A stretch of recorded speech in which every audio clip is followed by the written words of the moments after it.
What's up, everybody? Welcome to another episode of the Entrepreneurship Sucks podcast. Today's guest is Joe Mindak. Listen, guys, most entrepreneurs, as we know, we're trying to build our network, right? Joe has built a business around one. He's spent the last 25 years launching, scaling, and exiting companies across multiple industries. Today, he leads the Connective and Nolodex, both helping entrepreneurs turn relationships into real revenue. We're talking about opportunity, referrals, partnerships, and the lessons that come from spending decades in the trenches of entrepreneurship. Joe, how are you feeling today? I'm feeling good, although I want a pair of those glasses because I can't pull. I'm not cool enough to pull them off. And I'm like, I got, I get the Wait, five for $20. My wife gets on Amazon somewhere, but one day I want to be cool enough to be able to wear something like that, man. That's awesome. yeah, funny enough, I just doing the podcast so much, I just started to feel like I needed more branding around my head. So Well, the I'm like, last pair I had, my brother's like, "Are those your wife's glasses?" I'm like, "No, they're mine." He's like, "I don't think they're for men." I'm like, "I don't know." Just I pull them out of the box after I break another pair, so it's all I good. already got the bald head and the beard, and whatever's from bust up is my branding canvas. So I I love saw it. these glasses. I was like, all right, that seems like a good fit. They got the the blue blocking. They're Burberry. I'm like, Yeah, sounds like a good idea. I So love it. that's been ever since. That's who I am now. I It's love funny it. how we buy something just on a whim, and now it just becomes a part of our identity. Yeah, I gotta get a fedora or something to cover my old bald spot coming up here. Beret, some Yeah. or one of those brimless hats that still has the snap thing on it. Have you seen those? Oh, Those are I think it's like a marine type hat, not marines but like something to do with the boating industry. There's a certain type of mm. uh it has something to do with yeah, Yeah, no, whatever. I know what you're talking. I gotta have to take a look. Actually, my buddy just sent me a Stetson, so maybe I should start wearing a cowboy hat. See if I can pull that look off. I moved, as we were talking before we hopped on, I moved down to the Nashville area a little under a year ago. And so one of the first things I did when I got down here is I got a lid. Yeah, That's what, they call it a hat and you sound like a tourist. So I'm calling it a lid. a lit. Um, Mm. yeah. So, Yeah, I don't know if I can pull off the cowboy from Jersey or not, but I'll try it. all right. Well, listen, I like to start every episode off the same way. Obviously, the name of the podcast usually gets people's attention, so I like to ask each guest, like, what does entrepreneurship sucks mean to you, Joe? Entrepreneurship sucks. It's just like you have such a cool idea and you're trying to grow this thing. And I'm sure everyone out there that started and you get this new niche idea that hasn't been done before. And then you got to grow it and you got to figure out how to do it. And you got to go through all these people that tell you why that idea is not going to work. And it's just like, and a million no's and a million no. And you just got to keep plugging away. So, it sucks, but it's fun as hell all along the ride, right? And you eventually get to that point where maybe you do have a good idea there, Kevin. I'll try that, yeah. And then the next person, and all of a sudden, like everyone's on it, right? It's like crossing the chasm. You ever read that book, Crossing the Chasm? You get those early adopters that are like, that's really cool. Everyone's shot down Airbnb and Uber. No, that's not going to work. And I think that's the hard part is you gotta keep grinding away. And no matter what people tell you, like if you think your idea is good, you got to keep going for it. And sometimes it sucks. Some days you wake up and like shit. And the next day you're like, oh, I just got my first client, right? Today we actually just got the go ahead for a new target we've been going after for a while, and it's like day's awesome. This is great, right? Where tomorrow I can wake up and someone else can be like, I'm pulling the plug. So it's a roller coaster ride. They always say entrepreneurship's a roller coaster ride, and it does suck sometimes. But I actually realized a couple of years ago I've done nothing but own my own business. I've never actually worked for anyone else, so I don't know any different. I've never. My wife has a corporate job. She's in finance, whatever. Like I've never known that world. I came right out of college and started working for myself. So. Yeah, it could suck some days, but I've been my own boss for 30 years now, and it's been kind of cool. So, yeah, it's a fun ride, but it's not I an love easy one. Yeah. Yeah, we were talking before we hit record, and you mentioned you have two kids in college now. So I'm looking back at I've been an entrepreneur now. My son is 17, and I started my journey when he was 3. Mm. and then we have twin 7-year-old girls. So I'm looking back and I'm like, wow, yeah, he doesn't know anything other than dad being an entrepreneur. I had my whole sales career, but that he has no memory of that. He just knows that dad dad has been had the ability to make his own schedule, which has its pros and cons. But by choice, I get to be there for most everything, right? Yeah, Um, and One it's of the main when you reasons have I got into it. yeah, and when you have those young kids, you're lucky to be able to be on your Yeah, own because we had a nanny when my kids were young for the first couple of years, and then something happened with the nanny, and we had to let her go. And I kind of said to my wife, I said, "Why don't I just watch the kids? Like, I'd rather be. I could do it, right? I had my office was in town. I was in Hoboken, New Jersey. I was not even a mile from my office. I'm like, I'll just leave early. Own the company. I could leave at 2:30, 3 o'clock to pick the kids up. I'd rather be able to watch my kid instead of somebody else kind of raising them those few hours after. So I was able to do that. It was great. It definitely, takes a hit on your business a little bit because I can't be going out to happy hour with clients or going somewhere in the city after work and meeting up with people. But it was great to have those years to pick up the kids after school every day and do it. Right. And you're still trying to get things going as yeah, you're doing it. So it's it's a a little balance, tougher, but it's right? yeah, it's a good balance, yeah. Uh, Well, I the one thing I tell everyone, and one guy, especially when the kids are young, right now my kids are teenagers, they don't wanna talk to me at all, right? For the most part, but I listened to I don't know if it was a podcast or something years ago, my kids are younger, and he said, "When you come home, put your phone down for an hour. Just take mm, it and put it over there." yep, And then spend that time without looking at it, where you can just put it over there. Whoever you need, they'll get back to you. You get nothing's earth shattering where you need your phone on. And I would come home, put my phone down, and then just focus on those kids for a good hour. And then after an hour, you're done with them.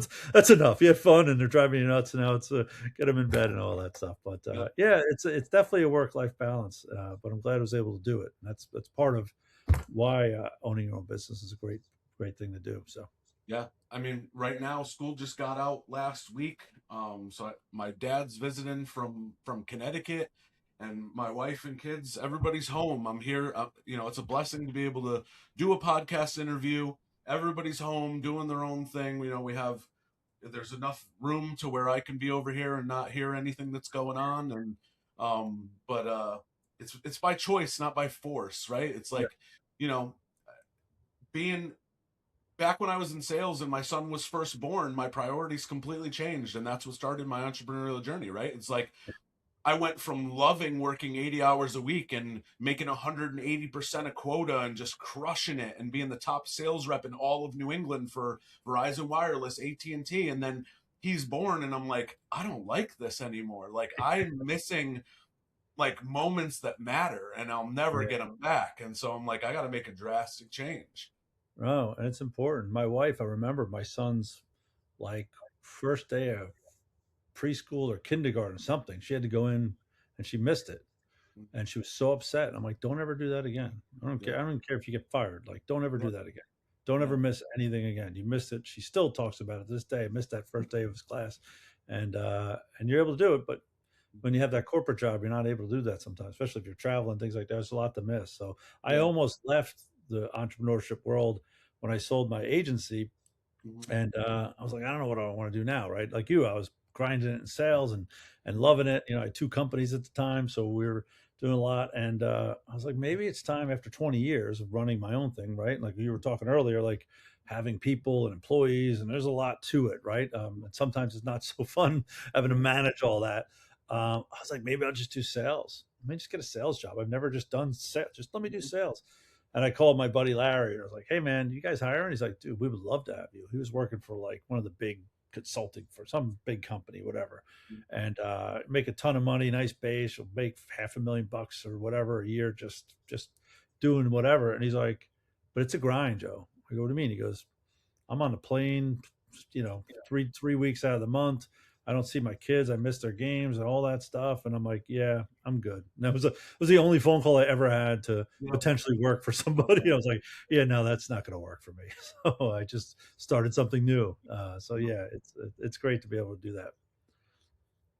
Yeah, I mean, post COVID, we were we're in the top 1% of Shopify stores in the world pre-COVID. We were crushing it in e-commerce.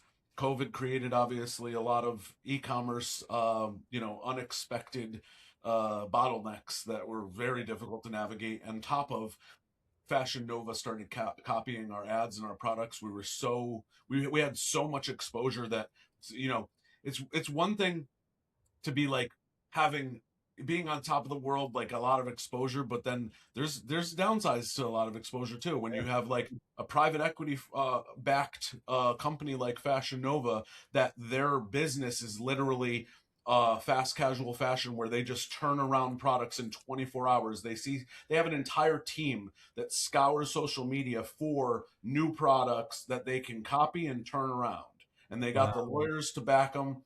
They're not going to lose lawsuits on IP. You're just cooked. They're gonna eat you and chew you up and spit you out, and that was what happened to us.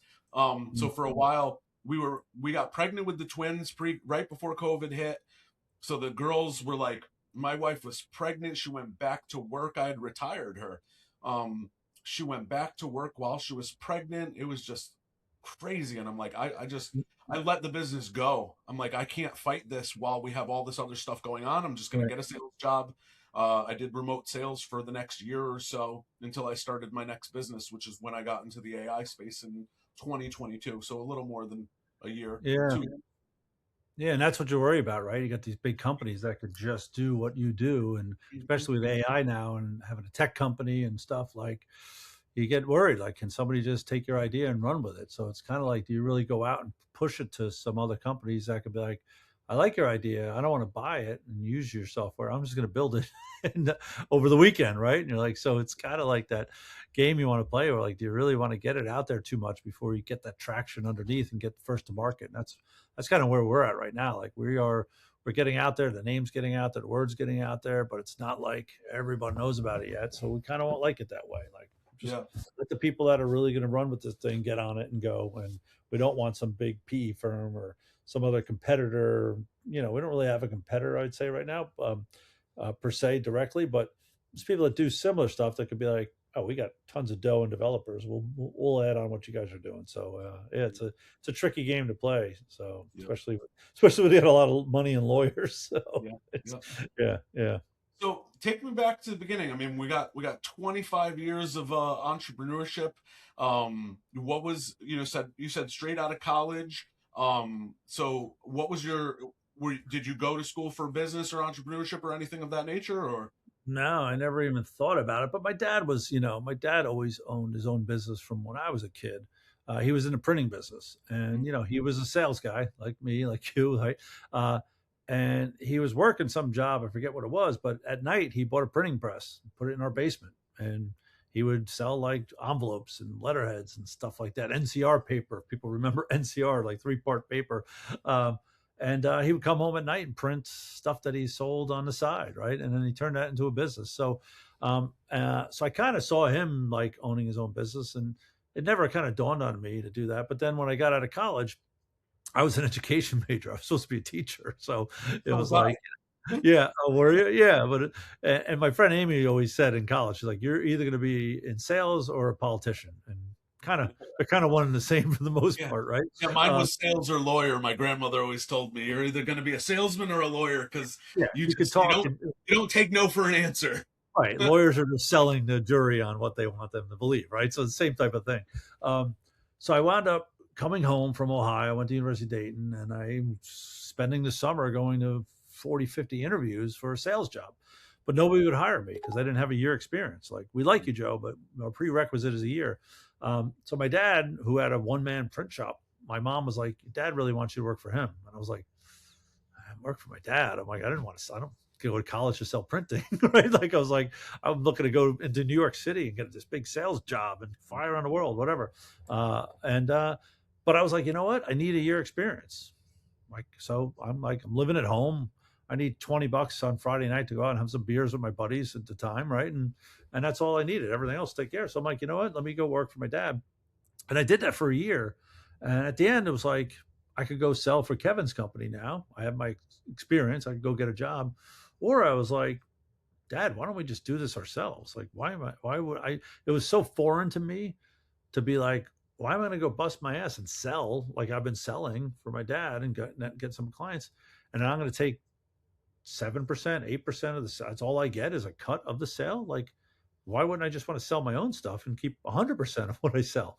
So I said to my dad, look, I'm going to do this, but we need to do something bigger. We can't be selling envelopes and letterheads and like $200 orders. We need to be selling 10,000, 20 high ticket items. So, Eight um, percent commission and 8% of the responsibility is what we didn't realize when we right. left our Yeah. sales careers, right? It's like, yeah, 100% of the profit, but 100% of the responsibility Oh too. yeah, yeah. I learned that the hard way. I was like, we all do. My dad's like, you got to do this. I'm like, wait, what? And it's like, Yeah. so look, and too, like my dad was a sales guy, right? He sold and printed the stuff, sold printed stuff, like running a business and building employees and rent and overhead. My dad didn't have any of that, so we were both going in blind. Like we both knew how to sell. We're both good talkers and salespeople. Like so I convinced my dad to take out a $50,000 loan off the house and we bought printing equipment, Kevin, that neither one of us knew how to use. Like it was these, my dad had a printing press this big, and these are these big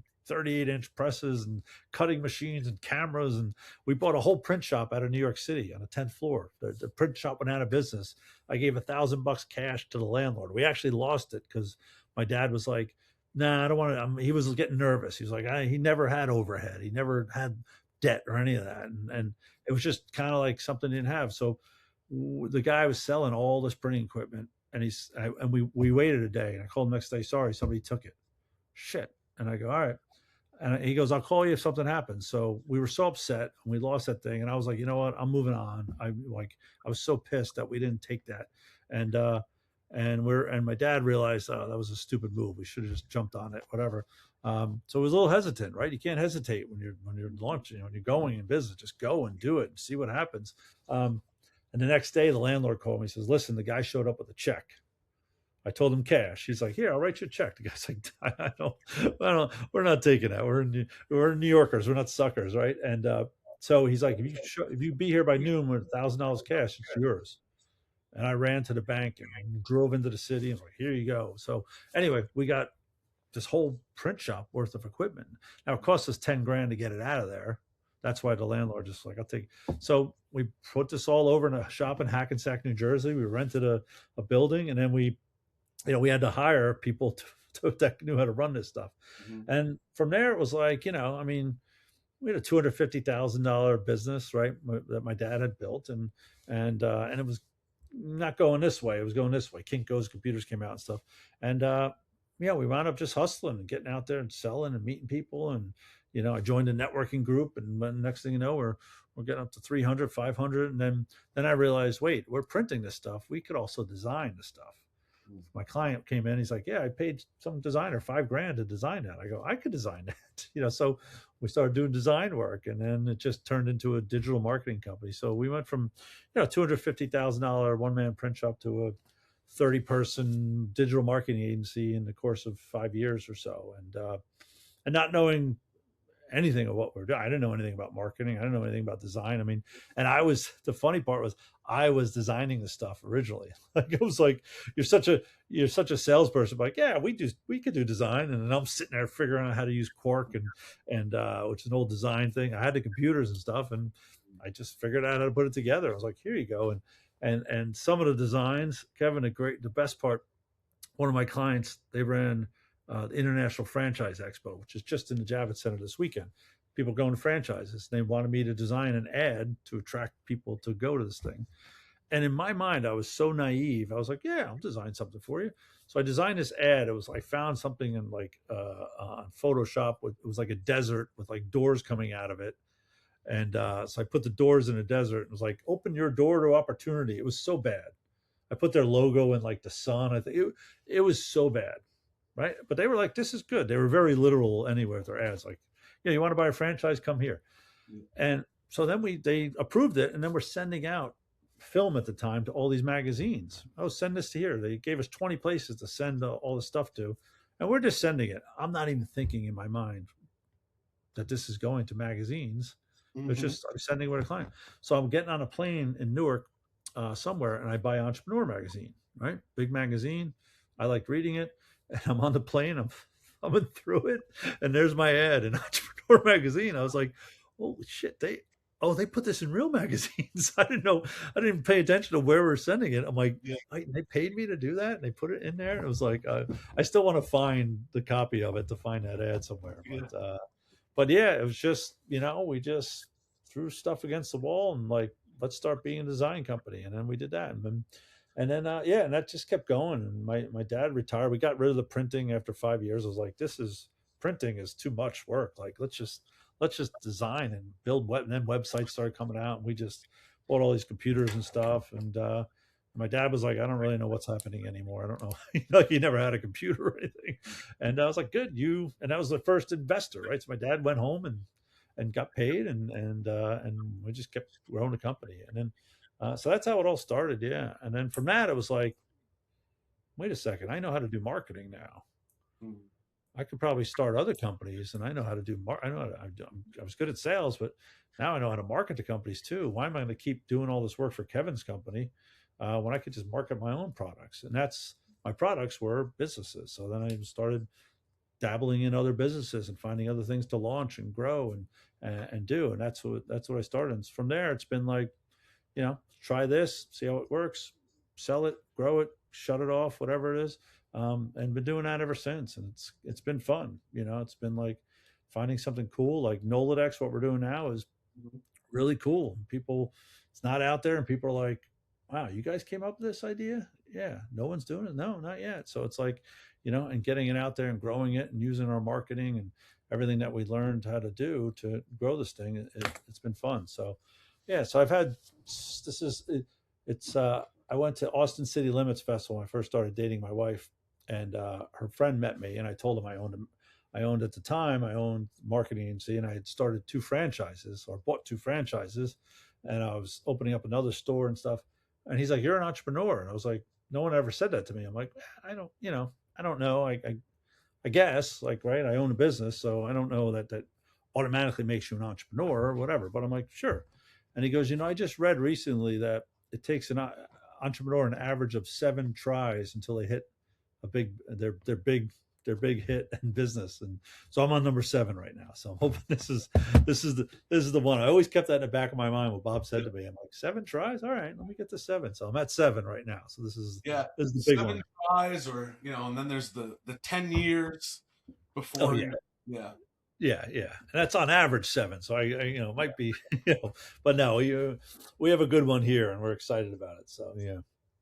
I my perspective on especially when it comes to like I don't know, you hear the entrepreneurial stats, right? And then like 95% of businesses or 98% of businesses fail in their first year. And I'm like, I look back at from from 2012 when I started what I thought was my first business, but technically it was a side hustle if you really want to categorize it, right? It was just a service, it was an offer. And I'm like, wow, I was profitable in every one, and even the failures led to, like I had mentioned, we shut down the e-commerce business because of the things that had happened. But it it led to the next thing. Like, had I not had that 10,000 hours plus in conversion rate optimization at when you look at an e-commerce store, when you have an average cart value of like $50 and you're converting at like industry average is like a 3% conversion rate for a Shopify store, you're driving hundreds of thousands of visitors a month. That meticulous conversion rate optimization, just to increase your conversion rate from 3 to 4%, is multiple 5 figures in monthly revenue, right? Right. And then when you go years later and you apply that skill set to a high ticket service business, whether it be coaching or roofing, somebody that's selling something for 5, 10, $50,000, and you're able to increase their conversion rate by 1%. Look at how much money you're able to make that client, right? Yeah. So that skill set, I didn't look at it as a failure, even though I shut that business down. And not even from an ego perspective, I don't care if I fail or not. But I never look at it like that. No, Um, and I was thinking about it recently because I bought a piece of property in Hoboken, and Hoboken was a hot town. Young professionals all lived there, so it was getting really hot. And my brother and I bought a condo for $210,000, and and we sold it for 370 like 2 years later. And we did all the work ourselves. We gutted it and we redid it, and we sold it, and we both got a check for $70,000. It's like, Kevin, 70 grand. It was like $1 million to me. Like, it was like, this is crazy. I was making like $300 a week because I was just still starting my business. And all of a sudden, like after taxes, whatever, $70,000. I was like, I'm a millionaire. And then I went and bought two franchises, right? I bought two franchises that sucked. Like, you talk about entrepreneurship sucks. Like, these guys started a franchise without starting a franchise. They had an idea. It was the soup Nazi from Seinfeld. Okay. If you ever watched that episode, they decided to start a franchise called the Soup Man in New York, because I don't think you want to say Soup Nazi really in New York. In New York, so they called it the Soup. I guess. Yeah, it's not a good name. So so they called it the Soup Man, and Al Yeganah, the actual guy, he was behind it, and they thought they would just sell off of the name, and that they were. They had no plan. They opened up their corporate store a week before we opened ours. I'm like, wait, you guys haven't flushed this out. The point of a franchise is to flush out everything that works and then expand. So that 70 grand was gone in a year. Like, it was gone. I lost it as soon as I had it. Right. Like Jimmy Buffett. I bought enough money to buy Miami, and I pissed it away so fast. Like, that was it. 70 grand in and out the door in less than a year. But it's the best 70 grand I've ever lost or spent, because I learned, like, you can't just get a business going. You could start a business and start an idea, but you have to get that model down before you start really expanding, right? And that's what I learned. You read the E-Myth, right? That's kind of what the E-Myth's about, right? Like, follow the franchise model, get that thing going, and then expand. And every business after that, right? I started a magazine right after that, and like, we were expanding to other towns, but we like got the model down. How many pages is it going to be? How much is the advertising? What are we going to write about? Everything we had for like 2-3 years. We didn't try and do anything else until we had that down pat. Now we can go expand. The same with the Connective. When I started the Connective, it was like, all right, do I have the model down? Is it good? All right, New York, we're good. We got 60 members. We got people paying. We got deals going. We got all the things figured out. Now let's expand. And now we have 18 chapters, right? Like, we continue to expand easily because we built that model. So that's 70 grand. I don't even think about. That was 20 years ago, whatever it was. That was awesome money that I basically wasted for a year figuring out how a business shouldn't work, right? And that was valuable, man. So yeah, you never fail, right? Yeah. And like you said, like every other business I've had, we've done fine, right? We've been profitable, but it's just sometimes it doesn't work, right? You get it going, you get that minimum viable product out there, right? I had a beer company. We launched Hoboken Ale. This was my tap handle for the Hoboken Ale, which Hoboken Ale, I'm a marketing guy, right? So beer was getting hot. So we found out that the town we lived in, Hoboken, and I had my office in, had the first brewery in America. It was called Castle Point Brewery. Oh, wow. Right. So in 1641. So we took the name Castle Point Brewery, trademarked it, and then we made tap handles out of the iconic clock tower, exact replica of the clock tower. So imagine going into a bar, Kevin, and in Hoboken, you're like, Yeah. that's the clock tower that we all see coming home from Manhattan every day. Like, and it was good beer. And we did well, right? It was selling. We actually were in Carpe Diem. We sold more beer than any other beer in the bar. Nice. Like, we beat Heineken, Amstel, any Stella, whatever. We sold more beer because it was a local beer, whatever. So we were doing great, but it wasn't going to expand. It just didn't have, like, out of Hoboken, was it going to be successful, and how much money you're going to have to put into that to really expand that against all the other beer companies. Brooklyn Brewery, this brewery, Bronx Brewery, everyone had breweries now and stuff. So it just, it wasn't a failure. It was just like, it's how much time, money, and effort are we going to have to put in to compete with the 8 tap handles that are in the bars and 300 beers competing for those 8 tap handles all day long. So it was just like, you know what? No, it was great. It was good to do. It was a good try. Let's just cut it off now, right? And you learn that stuff too. Like, when's a good time to cut it off, right? I have a friend right now that's running a business, and they're just they're just losing money, and it's not gaining any traction. And I said, listen, don't throw good money against bad, because I've done it. I did it when I had a smoothie shop in Hoboken. We were just trying to keep it going every month. Who's going to pay the rent? Who's going to pay the rent? Just it's a good time to just cut it off, cut your losses, instead of just keep throwing money at it to see if it'll someday. If it's not sticking after 2-3 years, you're not all of a sudden one day going to wake up and business is just going to take off without some pivot or something big that happens, right? It's just not going to happen. So you just can't sit back and throw it. So you learn all those lessons. They're never failures. They're lessons. That's what everyone says. So it is true. Hey guys, the Entrepreneurship Sucks podcast is growing, and we have our first official sponsor, LeadFi. And instead of trying to tell you what LeadFi does and how much we love it, we actually just brought the owner of LeadFi here, Douglas James, to explain it to you. LeadFi helps business owners identify exactly who is financially capable in their funnel in real time. We deliver crucial credit and financial information to include their exact credit score, exactly how much money they can spend on their credit cards, their annual income, as well as their debt to income ratio. We also have underwriting algorithms where we will underwrite exactly how much more money we can help raise for them in business funding. And we deliver all this data to you in real time into your CRM using just name, email, and phone number. This data allows you to also target higher end, high quality leads on Meta and Google, allowing your sales team to focus on high value prospects instead of wasting time on people that are not financially capable.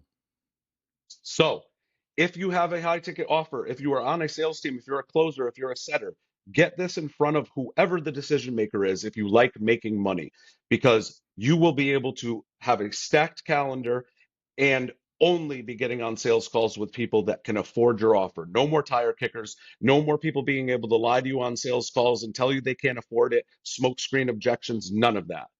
Scale your offer with LeadFi today. Yeah, absolutely. I mean, one of the things that, for me at least, I guess I like to be kind of spearhead. I like to get into a market early. I notice trends before they hit that. Like Russell likes to talk about the blue ocean and the red ocean, right? Like I got into AI in 2022. That's before OpenAI even opened up their API, which Right. so there was none of these just all these wrapped software tools that are just using the large language models APIs, and now they're just popping up left and right. um and so I got traction early on, before, while it was still at the initial phase of that bell curve, and created my mark very early, right? Like partnering with running support calls for Zappy Chat and Synthflow, which were two of the biggest chat and voice AI platforms in the market in the early stages of that, those products. And then that led to me being one of five AI employee community experts that were handpicked by Sean Clark for the entire high level launch of their AI products, right? And that changed the whole industry in regards to what we were selling and the services we were providing, because once high level, you had talked about once a big SaaS platform just decides that they like what you're doing and they want to duplicate it as a feature, I mean, that is basically high level's entire business model, is just just mass consuming all other small one-off tools and just flowing them into their ecosystem of everything that you can do in one platform. And so I knew that it was an amazing opportunity, one of five people handpicked in the world to be a part of that. Got to consult, talk pricing, features with the team on the back end for that, their biggest launch in history. But I knew that was also a transition period for everything that we do as a company, because now what I was selling as custom built AI solutions for people for $10,000-$25,000 was a year, 6 months away from being commoditized as just a feature that was available inside high level that you can DIY. Now, Right. mind you, it's still not as easy as they would like to make it sound. There's a lot of testing and iteration and prompt engineering that still needs to go into it. But that is exactly what what we're talking about here is like getting into knowing when to pivot, knowing when to get out, knowing when to hold them and when to fold them, for Yeah, lack of a better phrase, since I'm here in Nashville now, right? yeah, exactly. It works. Although Kenny Rogers didn't write The Gambler. Yeah. Yeah. I didn't know that till a couple years ago, and I was like one of my favorite songs growing up as a kid. My parents always played Kenny Rogers. I was like, wait, he didn't write The Gambler? I'm like, so it was a tough day. It was like, oh, so, but you realize most people didn't write their songs, so which is Yeah, why, yeah. Some of the biggest versions of the songs are not usually the ones that were actually written by that artist. Yeah. right, yeah, yeah. So, and You we got to go talked back earlier. to the deep cut I'm and Yeah, yeah. I'm trying to get some of my songs out in Nashville, like I told you. So yeah. I'm a songwriter too now. I write songs. I don't know if I'm a songwriter, but I write songs. I'm trying to get some of them out there. We'll see one day. So Well, yeah, I will say, so far already, I look for, people say success leaves clues. I'm a very big on pattern recognition, and already in our conversation, when we talk about your entrepreneurial journey, there's a couple pillars of like principles of your success, right? And it is making decisions quickly, kind of hesitation leads to over analysis, right. and just delay, and then also the you know getting into a market. People think, you see all these, especially in the coaching space, and a lot of like now, right? It's like certification, certification, certification, and it's like, yeah, I have all these credentials, but then like, what are your results? I've never had a client before. Okay, well, versus like you're like, what's a credential? Like, I went to college, I didn't even go to college for the thing I do now. Like, forget the credentials. It's just jump off the cliff, build your parachute on the way down, right?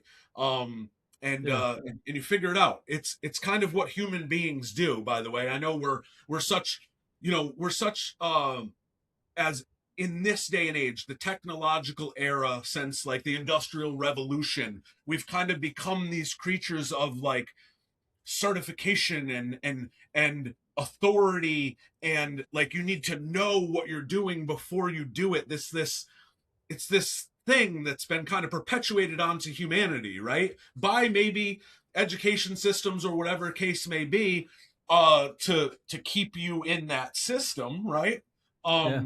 But and then I got a great uncle, born in New Hampshire in a shack, no electricity, like just the guy who just no education, no nothing. And he's wealthy. He back a few years ago, I think it was like right before COVID. Now he lives in Tennessee, about 6 hours from me on the other side of the state. But in his 70s, I believe, by himself, built this, like, I don't even know, like a barn the size of my house. My house is 3,300 square feet. I think it's bigger than my house. And he built it with just a backhoe, some chains, some wood, and his equipment. Like, he didn't have anybody helping him. He raised the barn doors with the backhoe. Like, That's never done it before either, by the way. This is not something that he had experience in. He's just like, I need to build a barn. I got a bunch of shit that I need to build a barn. yeah. No, and you're right. That's it. Like people, we just figure it out. I'm reading Jan Wayner's book, whatever his name is, from Rolling Stone. I don't know if I say Jan whatever. I don't know how you pronounce his name, but he started Rolling Stone. He's like, I had no effing clue what I was doing. Yeah. We just had an idea to do a magazine about rock people and stars and all that, and he started just hustling and getting interviews, and he met the Grateful Dead and hit it off with Jerry Garcia, and they introduced, and he was interviewing John Lennon and Yoko Ono like the first year into the magazine.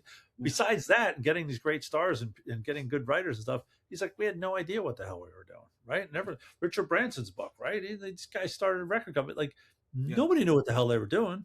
Yeah. Like, so like, it's great to like have a business plan. Yes, you have to have some sort of plan, but to figure out that model to go after it, you got to go after it. You got to pivot. If this isn't working, pivot to that. Go after that. Like, when I started this, we tried a couple things in the Connective. Like, let's do it this way, let's do it that way, and you just change and try something new. If it works, keep it going. If it doesn't work, move on to something else. But you're always constantly trying and throwing stuff against the wall and see what happens. And you always got to pivot and find it out. But nobody has a plan. Like, they wake up one day, it's like, I got a perfect plan how we're going to spell this thing out, how it's all going to work. No, it's like you start with this and it completely changes to something different. And that's how it goes. But it's good to think about and try and figure out how you want to do things. But sometimes you just got to go after it. So Yeah. Yeah. And you think about it like,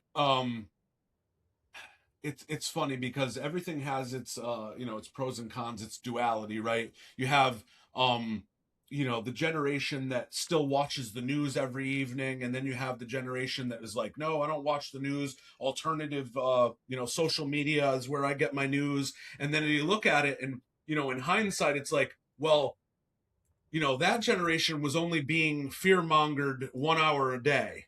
right. Now your generation is like, yeah, you traded off and you're like, I got my alternative media. Now you're being fear mongered too, from the minute you wake up to the minute you go to sleep at night. Yeah, and problem is, like, you can't really trust anything. Like, I Yeah. don't know what I'm reading. Yeah. Like, And now in the AI space, kind of leading to like where we met in Speakeasy Mastermind. One of the yeah, reasons I decided to be, and this kind of ties back to the, kind of spearheading, wanting to be ahead of the bell curve. When I went all in on AI in 2022, here we were when I decided to move to Nashville and head up this chapter here for Speakeasy. It's an in-person mastermind, right? And so for me, I'm like, well, now the pendulum is swinging. Everybody is going to AI. Everybody, post COVID is going remote. Well, I can already feel the whispers and the tide shifting that people want more in person. Trust is at an all-time low. Well, what does that mean? Well, it means that the more you can engage somebody in real life, the more you build trust you can build. Then, especially as AI continues to advance, there's going to be a time where the only thing, if anything, we can trust is what we can actually experience with all 5 of our senses, right? yeah, If you can't physically touch it and feel it, then you probably don't want to trust it 100%, right? yeah, You know, no, exactly, yeah, I'm yeah. not. And I think, No, good. go ahead. No, and I think people want to get back to that, like, how do you trust people? How do you start to work with people? Like, my wife always says, you can't trust everybody. You get screwed in business a bunch of times. I'm like, well, I gotta trust. I gotta start something with Kevin first to see if I trust him. Let's do a couple things together and then see where Yes. it goes. But you got to be able to, meet with people and get that trust built up. It just Yeah. doesn't happen. But yeah, All the stuff I do, I tell people all the time. They're like, some people are really excited online. They're like, yeah, let's do this. Let's do this. I'm like, all right. I like to do like a crawl, walk, run. Like I told you, I've been vetting a lot of partnerships with different AI development teams and such, and everything looks good on paper and so on. And even people work with them in person, and then you get that first client going, and that client paid 30 grand, and you're like, okay. Scope creep starts to happen, and you're like, yeah, these are things that are not in my control. This is not my team, and I'm micromanaging the process. The partner is now busy with other things that are not, because this is not revenue producing for him, and I'm left holding the bag with the client relationship and the scope creep, and it's cutting into my margins. And yeah, I'm like, well, it's a good thing we did crawl. We did crawl and walk before we did run, yeah, because this doesn't have scalability now that I've gotten to know how you handle things once the check is cut, which is yeah, always the defining moment, right? Is like when money is slow or money is fast, people act weird. When things are kind of just cruising, and you're building, everything's okay. But when yeah. money starts coming in or money starts slowing up, that's when people start to act a certain way. That's when it Yeah, shows. and I could always tell when money's hurting because people act really bizarre way and do things that like just Yeah. don't make any sense. And they're just, I know what it is. They're stressed out. They overextended themselves. Yep. They're hurt and cash flow is not good. And they're just they're making decisions based on money, Yeah. short-term Yep. gains instead of long-term relationships. Right. Yep. I had a guy recently that owed some money. He's like, well, this and that. I'm like, listen, I brought you $300,000 in the last couple of years in business for Mhm. you. And he pays me commissions on it. And he's fighting about these two commissions. Well, you did this and that. I'm like, do you want to keep built? Do you want another $300,000 over the next couple of years, or do you want to cut out that $5,000 you owe me for this thing? Is that Yep. what you want? Did you? And the only Yeah. answer I have is money's tight right now, Yep. and $5,000 or whatever it is in the bank account is more That's important wild. right now than this, right? And I'm like, hey, it's up to you. Like, if you want to cut off the rest of what could be coming over the next couple of years versus, Yep. it's up to you, and I'm fine either way. I could go to Kevin. He could do the same work. I'm going to be loyal to you if you want it. And people make those decisions, and sometimes they cut it off. I had sold a company once to a guy, and then I was doing sales, and he was cut me out of a commission after like a year or so staying on doing the sales. And I just closed a $650,000 sale. It's like, sales is a little slow. I'm like, I just sold a deal that was about 20% of our overall revenue. Like, and I knew he had overextended himself, and he didn't want to pay me on this one thing because he was trying to find some ways to keep cash flow going. And I had like a $40,000 commission coming. He's like, yeah, well, I'll pay you half on that because it wasn't really. I'm like, all right, I know what's going on, and I just left. I'm like, I'm gonna go. Yep. And a year later, the whole company shut down. Yep. I Yeah. was ahead. Like you said before, you were 180% of quota. I was at like 120% of the quota in like June. Mhm. Like, I'm like, I've already reached. Well, I could stop working the rest of the year. I'm 20% over my quota, and you Yep. want to save that 20 grand to what? It's just because you need, and like you said, when money's slow, it did, and the whole company went down. It's crazy, I crazy know. stuff. Yeah. Yeah. And I'm such a self-reflective person, and I'm always like, this is just a personal development journey of mine, that it's like, even in I don't feel comfortable when I feel 100% right. So I will look for, in situations like that, where I'm like, what could I have done different? Like, where did I go wrong? Right? Well, Because at the end of the day, you're not going to change people. You can dwell on what they do. I don't even bother most of the time. And whoever's listening to this, good luck, because karma's a bitch. So, but I don't even bother suing people when it comes to shit like this. It's just waste. It's cancer. It feels like cancerous to me. It feels like, feeding something that's already negative and disgusting, and you're just putting your energy that could be put into something positive, in my opinion. It's just the yeah. way that I feel in my spirit, I guess. Yeah, and look, I don't. When somebody screws me, I don't say anything. I No. don't need. Yeah, I get I'm like, people that'll just like out you online, all kinds of stuff. I just keep it pushing. If you ask me about it, I'll be honest.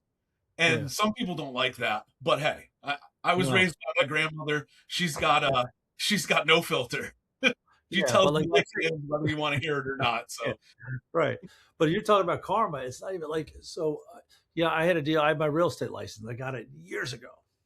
10 years ago when I moved. I sold my two companies. I was moving to a new town in Jersey, and everyone moved from Hoboken to Westfield. Like, it was an exodus. You got kids, you moved out to this suburb, usually in that area. And I just sold the company, so I was just starting the new company, and I was like, I'm going to get my real estate license. All my friends are going to be moving out here. I could just refer, and it's a referral basis. You get 25% of what you refer. So if it's a $10,000 commission, I get $2,500. yep. So I got my license, and the first deal I had with the guy that I had my license with, he screwed me on the deal. I was like, I introduced him to a $3 million sale for a building, right? He gets the sale, but the sellers that I introduced him to wouldn't pay a commission. The buyers paid a commission, $50,000 commission for finder's fee for finding the building. And I'm like, you're not going to pay me on me making this introduction that led you to get 50. Like, now it was a smaller commission than he should have got because it was just sellers, but But what happens is what in real estate, when you buy something, that buyer's a developer. So you gave him 50 grand just for finding the building for him. And then those 6 units all sold for $2 million each. Right. So like you get the sale on them after that. So this guy was going to make a bunch of money, but he got out of paying me whatever. You could have gave me 10% of that deal. Just give me 5 grand or something. Nothing, because I introduced them to the seller. So it's like when insurance companies try and get out of paying, they find every way to not pay you for that thing. Right. And it's perfectly fine. Good. Keep your effing 5 grand. The next deal I I had. look at it as people are paying me to not have to deal with them anymore. Like, or I'm paying them to not have to have a bigger problem with them later on. I mean, sorry, I worded that wrong, Yeah. but No, but I know, yeah, exactly what So you're saying. But like, you could have given me five. You could have given me just 10% of the 50 grand you got, just to be like, hey, Joe, thank you. You know, I know it didn't work out exactly how it worked because you said, but here's 5 grand. You should get something for this, right? And nothing. I didn't say a word. The next deal I had, again, I just got my real estate license. The next deal I had was a $4.3 million sale, right? The commission, Kevin, was $106,500. I remember exactly, $106,500 commission to the real estate agent, and it will certainly wasn't that asshole, right? Like, so you saved 5 grand, you lost $106,500. Yep. So I think people are out there like, oh, I know Kevin made that introduction, but he didn't really. I already kind of knew that person. Let me not pay him his referral fee. Like, are you insane? Like, that person is giving you business. And for me, when I was in Hoboken, everyone knew I knew everybody in town, right? They knew, like, go screw somebody else that doesn't know people. Like, I knew everyone in town. I had a magazine in town. I had a beer company in town, right? Everyone wants to be your friend when you have a magazine and a beer company, right? I ran for council. Like, I knew everyone in town. Like, why would you screw me over? Screw the guy. Like, it's just insane that someone for that a little amount of money would want to screw somebody over. And that was just the one deal. It's been 10 other deals in real estate that person lost out on that $5,000 they saved. So if you're like, hey, let me try and get out of paying Kevin this commission because I want to put it in my pocket right now, Kevin might not ever say anything to you, but you have no idea all the business you've lost because of that stupid decision to be, penny wise, pound foolish, whatever the saying is, whatever. Like, it's amazing how much money people lose. I never say anything, right? Like, it reminds me, I don't know where the saying came from, but like pigs get fed and hogs get slaughtered, right? Oh yeah, yeah. It's the same exact thing. Yeah. When I started the Connective, which again, our whole philosophy is connectors get paid, right? This is my book, Connectors Get Paid, how to build a network, referral network that pays. Like, you should be getting paid. If you're a good referral giver, you should be getting paid. Yeah. And I had started it when I got out of the printing business, like I said earlier, but I said to the printers I used, hey, I'll bring you business still. I'll send you my clients. I'll bring you more business. How about you pay me 10%? And the one guy that I had done work with, he's like, yeah, totally. I introduced him to my buddy Todd, good friend of mine from high school. Said, hey, he does printing. They met and nothing ever happened. 6 months later, my brother gets back in the printing business. And I call Todd. I go, hey, Todd, you remember my brother Brett? Yeah, I do. Yeah, he's in the printing business now. You should use him. Oh, yeah, I've been using your buddy Joe for the last 6 months. I go, really? He goes, yeah, we just did a $50,000 job with him. I go, mother F, So, so as soon as I launched the Connective on LinkedIn years ago, first person to reach out, I knew it. I never said anything. It had been like probably a year and a half since I had started doing this like referral thing, and I officially launched it as a business. First person, hey man, what's this Connective thing about? I said, well, we send business to people, and if you get a deal, you pay a commission, and oh yeah, that's interesting. I'd love to learn more about it. I go, you did. I go, I sent you a referral, Todd. You were going to pay me 10%. You never paid me. Oh, I don't remember that, Joe. Of course you don't remember it. So then I got on the phone. Yeah, give me a call. Next week he calls me. Joe, I don't remember that. I go, well, I talked to Todd again. He said, you're in his office all the time. Todd? He was like pretending like, listen, you're full of it. And he goes like this. He goes, well, what's going to take to get back in your good graces? I said, you pay me, but I know you're not going to pay me on all the commissions you owe me from Todd, right? And he didn't say a word. And I was like, you know what? Good luck, man. I said, my brother's in the printing business now. He's gotten hundreds of thousands of dollars from me that you would have gotten if you weren't so foolish to be like, you didn't think I was ever going to talk to my buddy Todd again? Like, he's my buddy from high school. Like, you think you can get away with that? But it's amazing that people do that. So I don't, it's funny. So, and there's people doing it all the time. I don't know why they do it. Like, you're gonna, You're going to Yeah. find out if you didn't pay somebody. Just pay the person. If someone's getting you business, getting you a good deal, they probably have a bunch of other people they can connect you with. Make them happy. Give them There have something. been times where like even like if money's tight, I find a way to pay them if I can't pay them, and then pay them later. Even you know what I Right. mean? Like, if you don't have the cash at that time, that doesn't mean just act like nothing happened. Refer them a client, and then 30 days from now, at least you've maintained the relationship, and you can say, "Hey, I was tight on money. I appreciate your patience. Here it is," right? And then just get it to them after the fact, but do something in the meantime. Don't just yeah, it's just all Yeah. this. And people just want their money, right? Yeah, They know, listen, Kevin, I introduced you. You said you're going to pay me commission. You owe me $1,000. And people get freaked out because I don't have the $1,000 to pay Kevin. Hey, Kevin, listen, I know you owe you money. Listen, would it be okay if I gave you $250 a month for the next 4 months? yeah, And I learned that in the printing business because we were always just receivables, payables are always kind of even. And I had vendors and paper companies and printers. I'm like, listen, how about I send you the as long as you respond to them and talk to them, everyone just wants to get paid what they're owed. Kevin, look, I don't have $1,000 right now. Can I split this up $200 a month for the next 5 months? As long as you're getting your money, people are going to be okay with that. They know you're paying them, and yeah, you're going to still in their good graces, and they're okay. They just want to be paid, but you yeah, never paying them, it's just going to be, and then you're never going to do it because you're never going to get that $1,000, right? And maybe some point down the road, but at that point, like, oh, you already forgot about it. No one forgets about it, right? You're the guy, Kevin, that didn't pay me. Like yeah, that's who you're branded as. You're the yeah, guy that didn't pay me when I gave you that client. So you're yeah. not getting And that. you can always get more clients. Money is infinite, but your reputation is not. Yeah. And yeah, it's unfortunate. And then people just disappear, and then it's like years of being a friend or being a colleague or whatever, and it's just all thrown away in one instance of you made a decision out of scarcity, and you felt like it wasn't that big of a deal. Like No, no, people don't forget. I don't.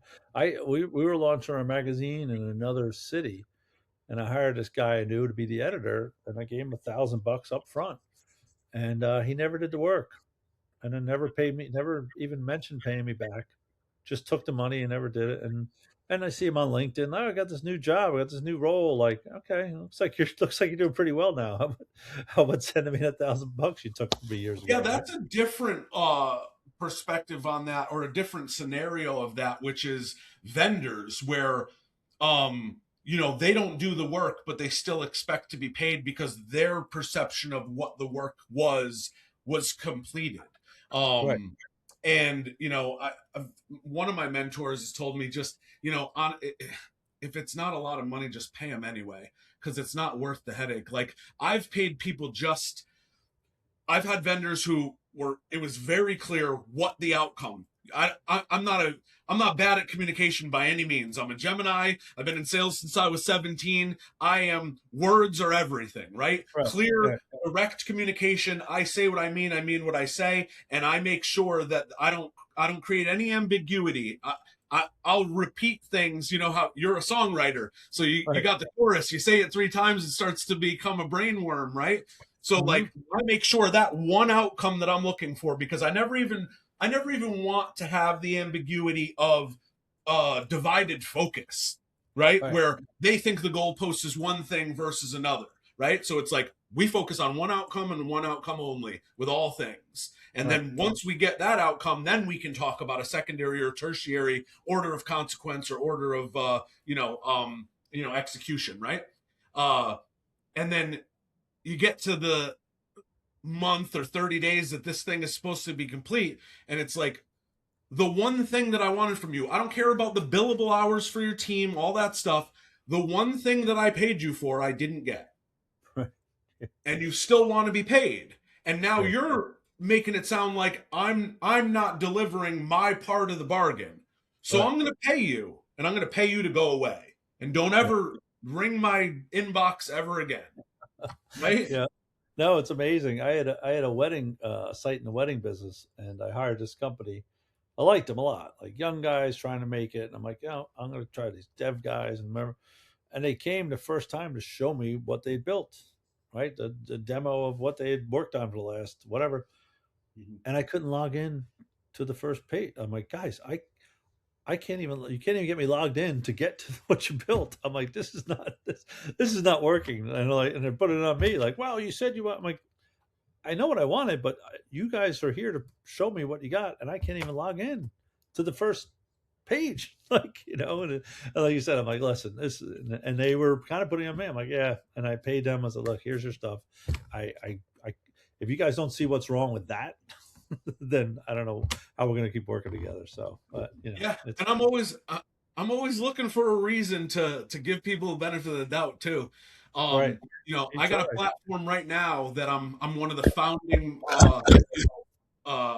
members of, where like a lot of software companies right now are launching with like private beta paying clients. Like you have lifetime access to the platform. You're a founding member. You get different benefits and perks, right? So I'm a founding member in one of these software platforms. And it's not expensive. I'm paying I think it's $650 quarterly. And my next quarterly payment's coming up. And I've had 2 calls with them since I signed up, and I'm like, this isn't working. Honestly, like if I'm being honest with you, I've given it the good, the old college try. It's not doing what it's supposed to do. It's really not. I've yet to find my use case that makes this useful or profitable for me. And both times it's kind of one of those calls where it feels like he's just like telling you whatever he can tell you to get you to get off the call without canceling. And so, I'm like, all right, well, listen, in the meantime, there's 100 or so founders in this private Slack channel, just like me. I said, would it be all right if I made a post in there and see if I can drum up some business to kind of offset my cost here? Because so far we're still in these development phases where it's just not where it needs to be for what I was promised, what I paid. And so I did. And, I should have a pretty decent deal closing probably, what's today, Tuesday? Probably tomorrow. With a Martell Ventures company, one of Dan Martell's portfolio companies that has to be approved. Our project is going to be approved by Dan Martell and his team. And so that should lead to more business with Martell Ventures. That was my way of like, all right, this next payment's coming up. Like, I don't like canceling. I don't like not paying for things that I agreed to pay to, even when people don't deliver. Yeah, I know it's hard. You want to see them succeed, but I do. I had a company like that last year. I was like, guys, my Excel file is better than what you built. Not trying to be fine. So I'm just saying, founder to founder. And look, ours isn't perfect either, but like I literally, my Excel file does a better job than what you guys built for what I needed to do. And I'm like, I'm sorry, I just can't continue. So yeah, well, that's why we fraud and build what I'm paying you for in a day. It's probably not the type of thing you should be charging people for. Right. And that's why when we launched Nolodex, our software, we launched it for ourselves and used it it was built for ourselves. We were building it. We wanted to track all our deals, but we used it for a year before we even showed it to anyone else. Those are the best products, right? You solve an internal problem, you go through the testing and iteration, and then you go to market and you're like, I am my avatar, so I know my ICP, and I've already solved my problem thoroughly.